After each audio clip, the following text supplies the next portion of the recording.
సృష్టికార్యం చేస్తున్న బ్రహ్మకి సహాయం కోసం ఒక కుమారుడు కావాలనిపించింది. అందుకోసం ఆయన గాఢమైన తపస్సులో మునిగిపోయారు.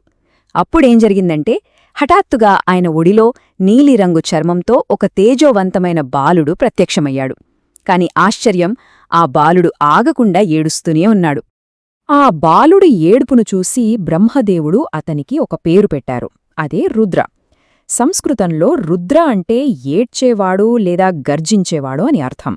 అలా ఆ బాలుడికి ఆ పేరు స్థిరపడింది.